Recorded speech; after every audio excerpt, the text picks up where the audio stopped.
So how did you find Tap Cancer Out? I know we're both fellow ambassadors.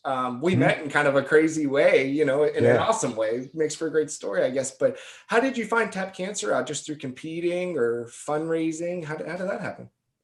So John and Becky, the founders of Tap Cancer Out, they used to live in Connecticut and used to live, I think, in Bradford. And I, you know, at the time was in Connecticut. And a buddy of mine, Evan, he has a girl, a daughter who is a ridiculous competitor. And she was always on social media blasting out this competition she was doing to Tap Cancer Out. And I had never really gotten into actually looking into what it was or anything like that. And I got a year and a half off of jiu-jitsu. When I came back, the gym that I was at, they're actually one of their top fundraising teams, GFT Connecticut. And they were pushing it really hard. And I was like, hey, what's the difference? I can go and I can compete for free and raise some money for an awesome house. Great. And I raised money.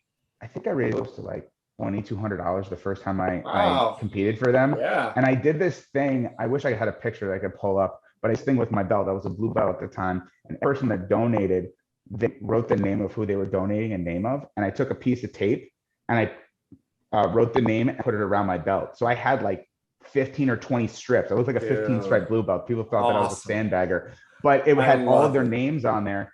And I lost.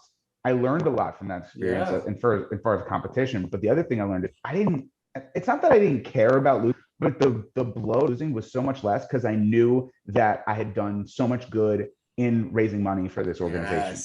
And I was like, I'm hooked. I'm in, man. You need. I volunteered, I competed, and then at the show that I was going to do, I did a showcase in Massachusetts that same year, and then unfortunately, the case that we were on, I think last year in August, they had pushed that back, and they were originally going to have the competition, the tournament, and they were going to have the case on the same night in Connecticut. And obviously, COVID pushed everything back. I was going to do the showcase. I was going to compete and I was also going to volunteer, and I was going to fundraise. Yeah. So I was like, I'm fully in. Then when they talked about the ambassador program, I was like, all right, fine, whatever you guys need, whatever you need, I will help. Yeah. Awesome, man. I feel like, and if those of you, if you have 5 minutes today and you're unaware, go check out Tap Cancer Out. This is an amazing organization, a nonprofit organization. They contribute to the research of pediatric cancers and donate to those sort of associations like Alex's Lemonade, for example, and a few others. But yeah, they're a great organization.